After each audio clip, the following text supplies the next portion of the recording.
stuff that we can fix. I'll put it to you that way. Well, that's good. It's obvious that you can notice those things. It's a lot less stressful when you put yourself in a 5-on-3 and then you lose that 5-on-3. Like, it's frustrating at the time, but looking back, you're like, all right, we did everything right, and then we got into that 5v3 and we kind of blew it. And that is something that you talk about and you fix in the future. Yeah.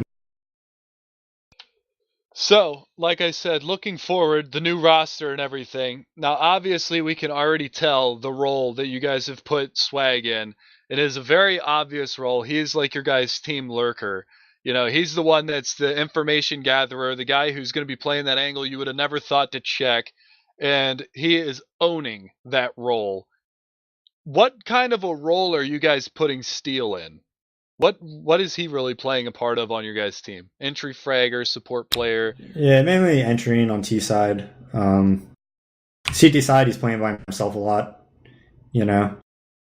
But on T side, he's entering. He's helping, you know, call strats and things like that, and giving a lot of input and analysis. And then on CT side, he's generally going to be by himself. We're going to trust him to make the right decision by himself. You know, kind of like not over peaking, not under peaking, and things like that.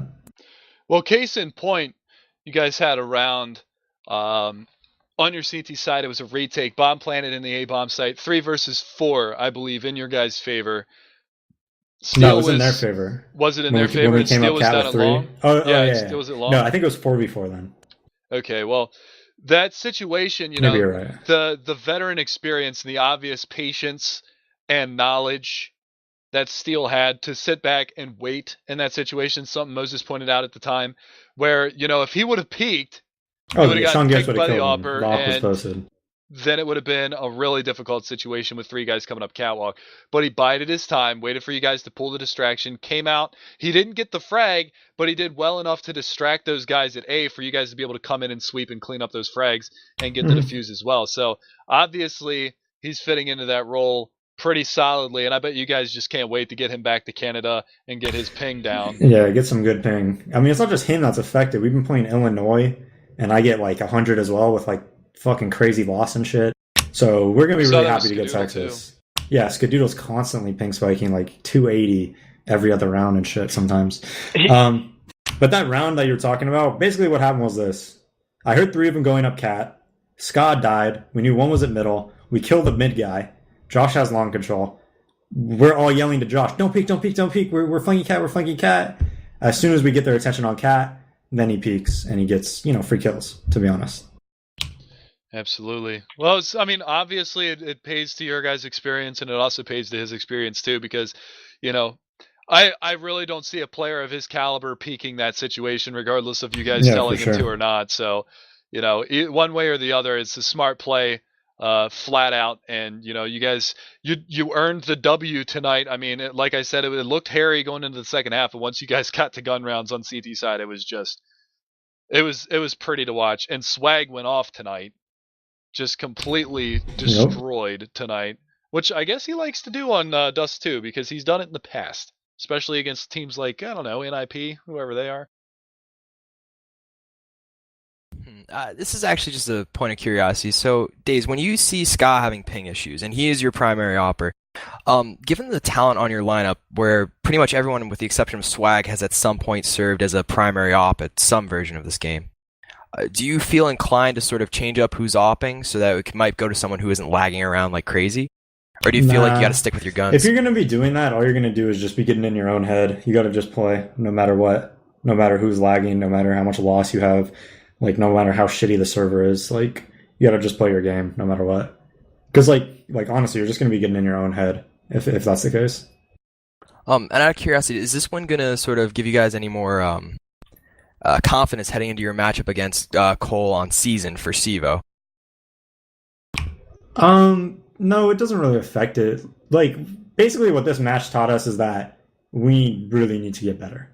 Because, like, I mean, even though we lost both pistols, like, I swear to God, if we would have won those, like, 3v5 rounds, the scoreline would have been a lot different. It would have been, like, 16-8 or something, you know? Like, all it is that we need to get better and we need to improve. Like, it was... That's all this match told us, is that we have a lot of flaws that we need to improve on. I have a question. I'm kind of curious as a strat caller between you and Steel. I don't know which one it is primarily, but when you guys are dead and you're watching your teammates alive, do you make strategic calls for them? Just I'm thinking to one round in particular where you guys were in a 2-on-3 and it was AZK on Cat and I can't remember who was towards B and it was Brax and he walked into B. Yeah, but AZK smoked off long and just jumped down into CT spawn and caught Hiko off guard. Is that something that he just made an individual play, or did you tell him, like, did you kind of notice something and say, hey, do this? Or is that all AZK making things of his own accord? The only time one of us will speak, like, in that situation is if we see something super important. So, for instance, like, nobody was talking, that was dead. Kev just decided on his own, you know what, I think spawn dropping is the best option here, which it definitely was, Yeah. And then, like, as soon as he went spawn, for instance, and he killed Hiko, me and Josh are just yelling at the mic, go B, Rex, go B, go B, go B. Those are the type of calls we'll give. We won't give, like, yeah, Kev, what you want to do here is you want to walk up Cat, you want to do this and do this. Nah, like, we're gonna let him play. You kind of let him play to their instinct. The only time we're gonna like the only time I'm gonna say something when I'm dead is because, I see something absolutely just crucial, monumental that could change the round. Yeah. Okay. Because, I didn't know, because, when I played back in the day, you weren't allowed to talk when you were dead at tournaments, so no one ever talked once they died in these matches, and now that you're allowed to, I'm just kind of curious how much impact strat callers have on their teams, like mid-rounds and everything like that. Yeah, I think it depends also. Like, if you're in a 4v4 scenario, on Inferno or something like that, like, I might chime in, I'll be like, yeah, send this guy to Rap, you three go back B. But once it gets to those, like, more clutch situations, the 2-on-2s and stuff, you let them play. Yeah, like because that's all going to be like the 2-on-2s and 3-on-3s. That's mainly going to be just like someone winning an individual gun battle. So you just want that guy to be comfortable. You don't want to tell him what to do. You just want him to be comfy. Right. Given the new composition of your lineup, how eager are you to go back into international play, considering the success you had against Titan earlier this year? We're very eager. I hope the next land is going to be in the United States, though. Like, the next big one, I think that would be pretty amazing. We play this game to compete, and we play this game to play against other really good players. So if I can go to a tournament every single weekend, I would. That's my mindset. So we're all extremely eager.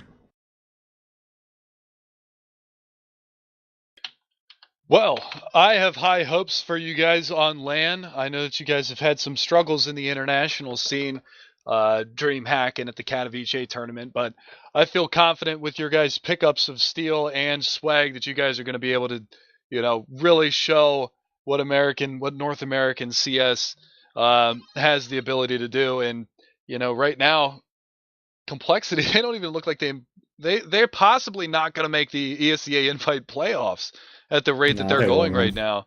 So, personally, for myself, I'm rooting for you guys. I wish you guys the absolute best of luck. And at this point, I want to turn to Twitch and see, do any of you guys have any questions for DaZeD? And I'll wait a couple of minutes. Or for Moses, he's still here too, but let's try to keep it on DaZeD as he's giving us a little bit of his spare time for a minute. So if you guys have any questions for him, just post them in chat and we'll be sure to ask him and see what you guys think. But all in all, man, like I said, I really have high hopes for iBuyPower. I think that you guys are an extremely solid squad, especially with you guys picking up Steel and Swag. It was a shame to see a Drin go, which I'm sure you guys probably feel the same way about that, as he was, he still is one of the top players in North American CS. Somebody wants to know if you're going to go stream after this is done. Maybe tonight. I'm not sure. Oh God, why are people? Everybody keeps asking this. What are your thoughts on Mossbeck? Mossbeck's my boy, dude. I told Beck. This is what I told Beck. I told Beck on Steam. I'm like, listen, Beck.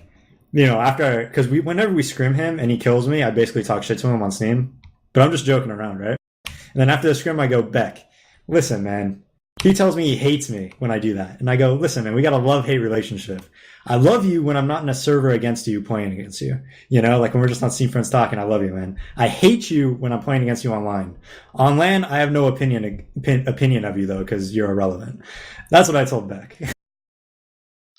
Well, do you think it has anything to do with just his nerves going to LAN? He hasn't LANed a whole lot in his CS career, getting comfortable playing in a LAN setting, that kind of thing. Or do you think it's just because maybe there's something else going on? He's just super nervous. Like he told me he's like shaking when he plays and shit. That's all there is. So to set the moose loose on LAN, you just need a bit of a calm down. Somebody buy that guy a massage before a match. Or a hooker. Jesus. He'll be good to go. Food, anything. Yeah, man. Be good to go. Somebody asked, what is DaZeD's role as Steel is now IGL? Same thing I do, like just kind of go entry frag, try to on CD side just support everyone. Like the thing is, people say like support players. Like I'm the biggest support player probably on CD side on my team. Like if you watch me on Inferno, I'm just sitting there with flashes out the whole time, from my teammates and shit. So I don't know. On T side, just try to take map control safely. Try to win the 1v1 duels if anybody challenges me while taking map control, and then group up together with my team and take something and execute. On CT side, generally just kind of play my spot, rotate around, try to help my teammates out as much as possible, and make their jobs as easy as possible. G-Man asked, can DaZeD give some advice about how to perform on LAN as well as you do online? Do you take any certain measures before you go on LAN, like, jump around 6 times or something like that? I don't know. Nah, I don't know. I just kind of just play. Do you like have, that's, do you know? That's the thing, though, man. Going from online to on LAN, you have to look at it as I'm just doing the same thing. I'm just surrounded by other people that are also doing the same thing. I mean, that's just don't care if that's you how I die. always Like look at it. You're playing a fucking video game. Like if you die, who the fuck cares? Yeah, it's the people who overanalyze the situation of, oh my god, I'm playing on LAN, that are the ones that do poorly at LANs. The people who are just like, all right, I'm just gonna go play some video games, man, and may the chips fall where they do. Those are the ones that usually end up being the better players. So, sorry, I totally stole the thunder on that one and fielded that. No, I think a big thing too is part of the reason why you notice all these North American teams struggling at tournaments where they should be succeeding, is you have to be playing scrims like you're going to play a match. Like you have to treat every practice game as if you're in a match at a tournament. And that's one thing that, not to, suck up to you days, but iBuyPower, I don't think we've put 7 or 8 rounds on iBuyPower in a scrim in over a year. I think they honestly beat us like 16-4, 16-5. But whether they're up like 10-0 or 12-0 or 6-1 or whatever the score might be, they're playing every round seriously, like how it's a round they're going to play at a tournament. And there are other teams who, even if you get up 6-0 on them, they're going to just start rushing and doing stupid things that they're never going to do in a match because they just want to win.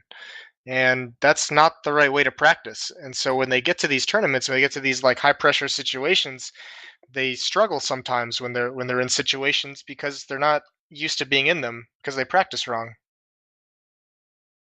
And that's a whole team thing, and that's a whole like North American mindset some of the teams have. We have teams that invite that we won't even play in practice matches because it's not worth it. No one's ever going to do the things that they do in matches because it's just dumb.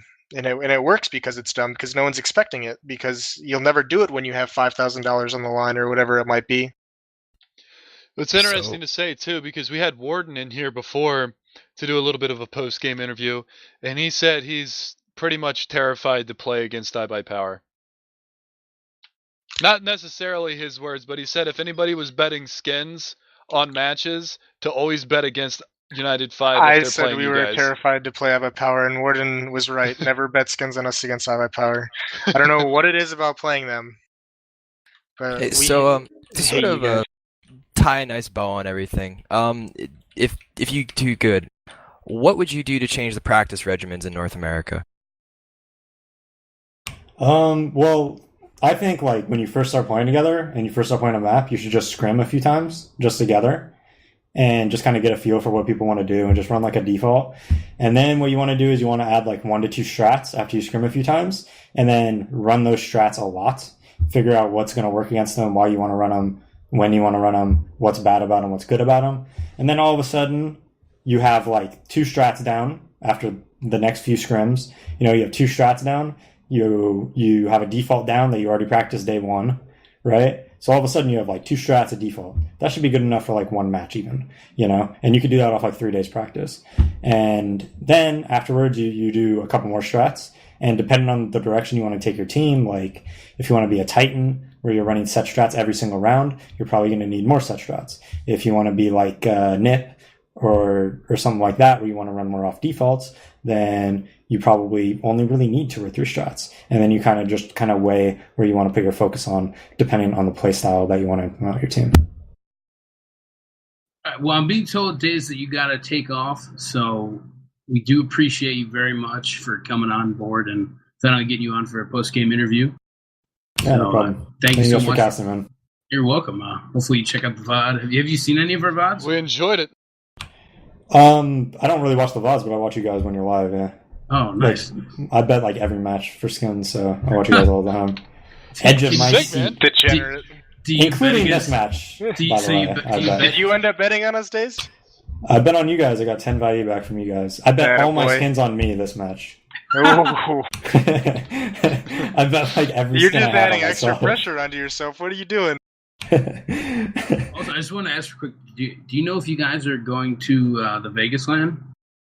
We want to. Right now, we're getting everything set up for SoCal first. And we're trying to get as many players as my team to go as we can, and we're kind of talking about it. But that's going to be a question for our manager. All right. Well, yeah, thank you so much for coming on, man. It was a pleasure getting to talk to you. Yeah, thanks, man. Congratulations again on the league, on the win, and good luck for the remainder of the season, dude. Thanks again, man. Peace. Peace. See you, Days. Hey, Moses. What's up? Are we going to get another story? No, I actually have to go as well. It's getting to be my bedtime. Oh, yeah, it's late. Yeah, we might as well close things off. Mega Man, you want to take us away? Alrighty, guys. Well, thank you all so very, very much for watching. We still have 415 people. We were actually going up in viewers during the day's interview because they wanted to hear the sultry sound of his voice. And so thank you all so very, very much for joining us tonight. For me and the rest of the RGN crew, I was joined tonight by Cannon Chow. He did the play-by-play color commentary, and I definitely appreciate his support coming out and helping out with that. So thank you very much, Cannon Chow. Hey, it was Moses, an absolute pleasure. Thank you be as seeing well. more from him. Oh, no problem. Hopefully. I'd like to give a shout out to Warden for coming out and doing a post-game interview as well. It was nice to talk with Warden again. It's been many, many years for me. One of the nicest people I've ever had the chance to talk to. And again, thanks to Days for coming out and doing a post-game interview. For David and the rest of us here, Drone, thank you for running the cameras tonight. And for RGN, everything's sponsored tonight by Destiny Servers and David Media. And thank you all so very, very much for watching. Until next time, catch you on the flip side.